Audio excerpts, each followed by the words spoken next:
നമ്മളെ രണ്ടുപേരെ സംബന്ധിച്ചിടത്തോളം ഇപ്പൊ എന്ത് സംഭവിക്കുന്നു അതിൽ മാത്രമേ നമ്മൾ ഫ്യൂച്ചറെ ആലോചിച്ച് നാളത്തേക്ക് വേണ്ടിയിട്ട് ഇപ്പോഴേ കിടന്ന് കഷ്ടപ്പെടുന്ന ഒരു പരിപാടി രണ്ടുപേർക്കും ഇല്ല. അത്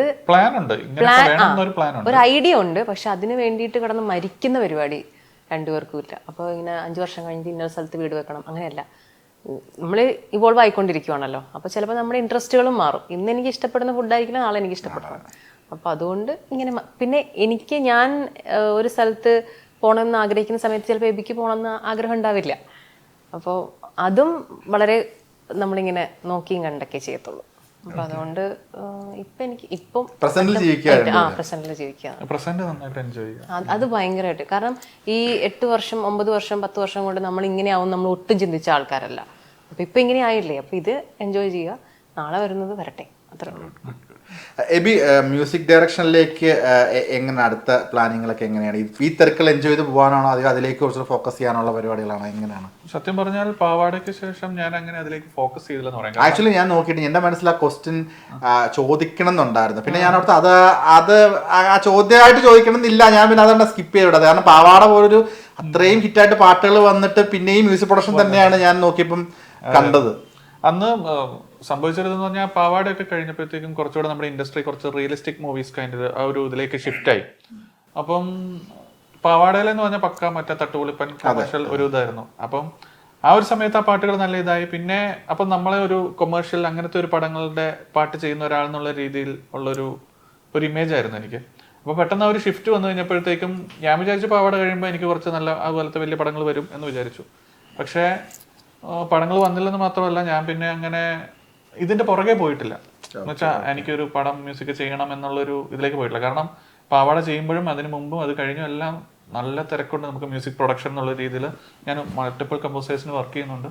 അപ്പം എന്താ പറയുക, ഞാനതിന് ശ്രമിച്ചില്ലെന്നും പറയാം. വന്നില്ലെന്ന് മാത്രമല്ല, ഞാനതിന് ശ്രമിച്ചില്ല. ഒരു പടം ഇത്ര ഒരു ഹിറ്റ് കയ്യിലുണ്ടായിട്ട് അത് വെച്ചിട്ട് നമ്മളൊരു പടം അടുത്തത് എന്താ പറയുന്നത് എങ്ങനെയും ഒരു പടത്തിന്റെ ഭാഗമാകാന്നുള്ളൊരു ശ്രമവും ഞാൻ നടത്തിയില്ല. അപ്പം അൾട്ടിമേറ്റ്ലി ഞാൻ ചെയ്യുന്നത് മ്യൂസിക്കാണ്, ഞാൻ വർക്ക് ചെയ്യുന്നത് സിനിമയിലാണ് എന്നുള്ള രീതിയിൽ ഞാൻ പിന്നെ അങ്ങനെ പോകുമായിരുന്നു. ഓക്കെ, മ്യൂസിക് ഡയറക്ഷൻ എന്നുള്ള രീതിയിൽ ഒരുപാട് പടങ്ങൾ വരട്ടെ. Thank you. അല്ല, ഇനിയിപ്പം വരും. പ്ലാൻ ഉണ്ട്, മനസ്സിലുണ്ട് ഇതല്ല.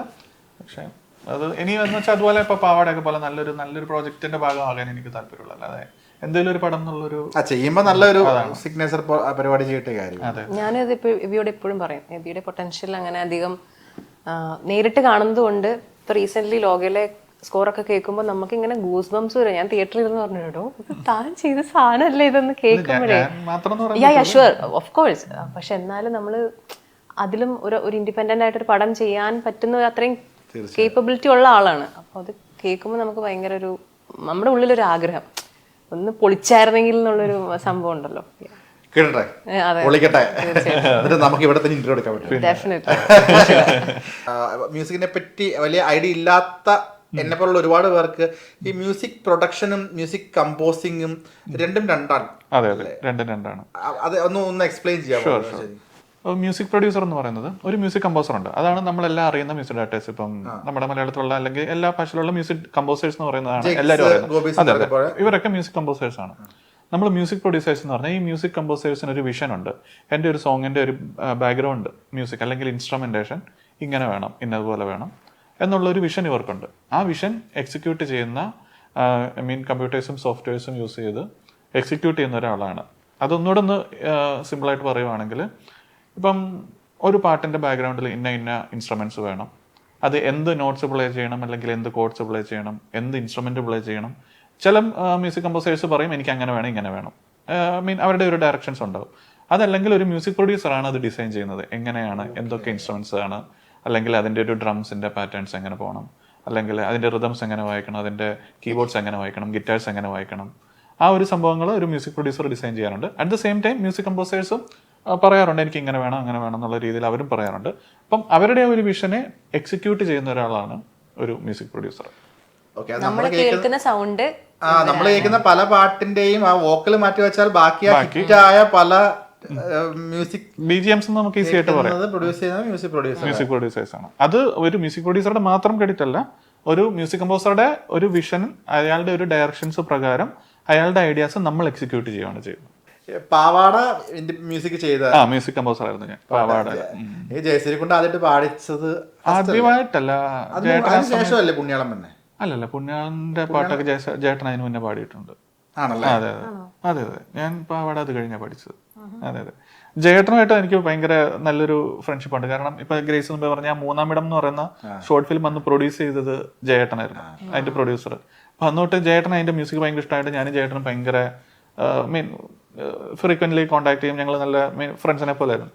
അപ്പൊ അങ്ങനെ ആ ഒരു ഇതുണ്ടായിരുന്നതുകൊണ്ട് പെട്ടെന്ന് ആ പാവാടയിലെ ആ ഒരു സംഭവം, അങ്ങനെ ഒരു പാട്ട് ആരെ പാടിക്കും എന്നുള്ളൊരു വന്നു കഴിഞ്ഞപ്പം ജേട്ടൻ എന്നുള്ള ഒരു ഓപ്ഷൻ പറയാൻ, കാരണം ആ പാട്ട് ശ്രദ്ധിച്ചറിയാം, അത് ഒരു പറയുവാണ് സംഭവങ്ങൾ, ഒരു പാട്ട് പാടുന്നതുള്ളേ കൂടുതല. അപ്പൊ അതിന്റെ ഒരു ഫുൾ എക്സ്പ്രഷൻസും എല്ലാം കൊണ്ടുവരാൻ പറ്റുന്ന ഒരാളും, പിന്നെ അന്നത്തെ ഒരു സമയത്ത് ഒരു മാർക്കറ്റിംഗ് കാര്യങ്ങളൊക്കെ ആലോചിച്ചപ്പോൾ ജേട്ടനായിരുന്നു ഏറ്റവും നല്ല ഓപ്ഷൻ.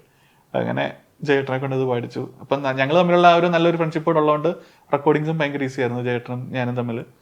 അങ്ങനെ അത് അടിപൊളിയായിട്ട് വന്നു. നല്ല രസകരമായിട്ടുള്ളൊരു ഭയങ്കര ഫൺ സോങ് ആയിരുന്നു. ഈ ഞാൻ ചെയ്യട്ടെ, ഇപ്പം ഗ്രേസിന്റെ ഒരു സീൻ ഇപ്പം എബി അതിന്റെ ബാക്ക്ഗ്രൗണ്ട് സ്കോർ ചെയ്യാന്ന് വെച്ചോ, മ്യൂസിക് പ്രൊഡക്ഷൻ ചെയ്യുകയാണെന്നുണ്ടെങ്കിൽ ഗ്രേസ് ആണ് 2 ബിറ്റ് കൂടുതൽ ഇട്ട് കൊടുത്തേക്കാം. അങ്ങനെ ഞാൻ ചെയ്താലും ഡയറക്ടറോ മ്യൂസിക് ശരിക്കും പറഞ്ഞു കഴിഞ്ഞാൽ ഗ്രേസിന്റെ സിനിമയിലെ വർക്ക് ചെയ്തിട്ടില്ലേ? അതിനുള്ള ഭാഗ്യം കിട്ടിയിട്ടില്ല. ഉടനെ അത് കിട്ടട്ടെ. ഒരു ഇന്റർവ്യൂവിന്റെ അകത്താന്ന് തോന്നുന്നു, ഫ്രിഡ്ജ് തൊട്ട അമ്മ വഴക്കം, ഫ്രിഡ്ജിന് അതൊരു സാധനം, അങ്ങനെ ഒരു സ്വഭാവം ഉണ്ട്, അറിയോ? അറിയാം, നന്നായിട്ട് അറിയാം. ഇപ്പൊ ഞാൻ പോകുന്നല്ലോ പുള്ളി ഫ്രിഡ്ജ് അമ്മയുടെ.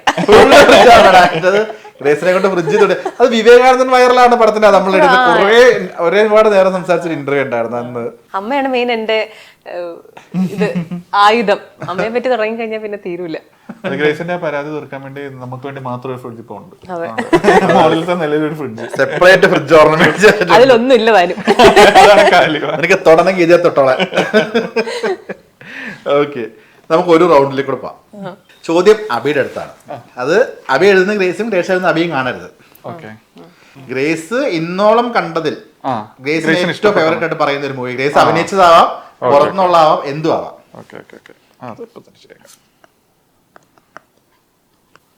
ഗ്രേസിന്റെ എക്സ്പ്രഷൻ ഒക്കെ പോലെ എന്തോ കാര്യമായിട്ട് മൂവി എഴുതുന്നുണ്ട്. എനിക്ക് കൊണ്ടടേ ഒരു ലിസ്റ്റ്. First the miracle. ഓ ദി മിറാക്കിൾ, കല്യാണരാമൻ ചെയ്യേണ്ടി പോസാ നമ്മുടെ ടീമാണ്. ഓക്കെ, അപ്പൊ അത് ശരിയാണ്. ഈ കല്യാണരാമൻ ചെയ്യേണ്ടി പോസ എന്നൊക്കെ പറയുമ്പോൾ ഉച്ചപ്പടങ്ങളുടെ ആളാണ്. ചില കോമഡി സിനിമകൾ 90-കളിലെ 2000-ത്തിലൊക്കെ ഇരുന്ന് ഈ ഫോണിലൊക്കെ ഓണാക്കി വെച്ച് കഴിക്കാറുണ്ടോ? തീർച്ചയായിട്ടും. എല്ലാരും ഒരേ മൈൻഡ് സെറ്റ് ആണല്ലേ. ഗ്രേസിന്റെ ഫേവറേറ്റ് കളർ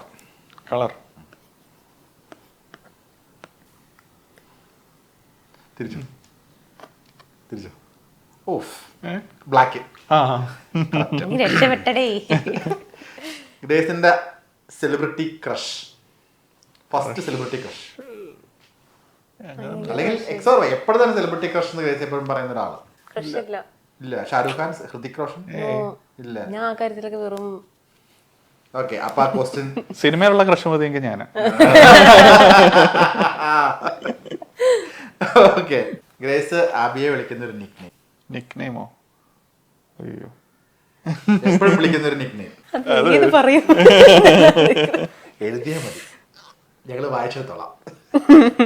പറയൂല, അറിയില്ല, എഴുതിക്കോ, കുഴപ്പമില്ല, ആരോടും പറയണ്ട, എഴുതി കാണിച്ചാൽ ഇത് മുമ്പേ ചോദിച്ച ക്വസ്റ്റ്യൻ നൈസായിട്ട് വീണ്ടും ഇട്ടിരിക്കും. എന്റെ ഉത്തരം കിട്ടാൻ ഞാൻ വിടില്ല.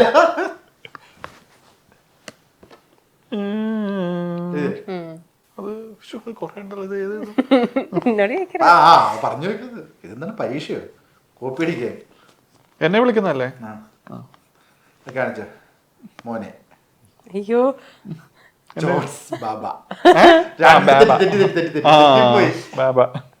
ഇതെല്ലാം വിളിക്കുന്നത്, അതാണ് ഞാൻ കൊറേ ഉണ്ട്, ഒരുപാടുണ്ട്. ഓക്കെ, ഒരു തെറ്റ്. ഗ്രേസിന്റെ മൊബൈൽ നമ്പർ കാണാതെ അറിയാം? ഞാൻ എഴുതണം. നമ്പർ എഴുതി കാണിക്കണ്ടല്ലോ. വേണ്ട, അറിയാലോ, അപ്പൊ എഴുതി കാണിക്കണ്ട. ചിലർക്ക് എന്റെ 1-2 ഫ്രണ്ട്സ് ഒക്കെ ഉണ്ട്, എപ്പോഴും വിളിക്കും, പക്ഷെ നമ്പർ ഇതുണ്ടല്ലോ കാണാതെ ഓർമ്മ, അതാ ഞാൻ ചോദിച്ചത്. ഓക്കെ, ഗ്രേസിന് എപ്പോഴും പറയുന്ന ഒരു ട്രാവൽ ചെയ്യാൻ ഏറ്റവും ഇഷ്ടമുള്ളൊരു സ്ഥലം, എപ്പോഴും എന്തെങ്കിലും അവിടെ പോകണമെന്ന് ഗ്രേസ് പറയുന്ന ഒരു സ്ഥലം?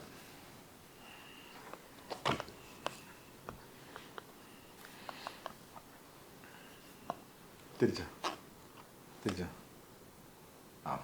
ഏതാ? ഫിൻലാൻഡ് രണ്ടും യൂറോപ്പ്. ഓക്കെ.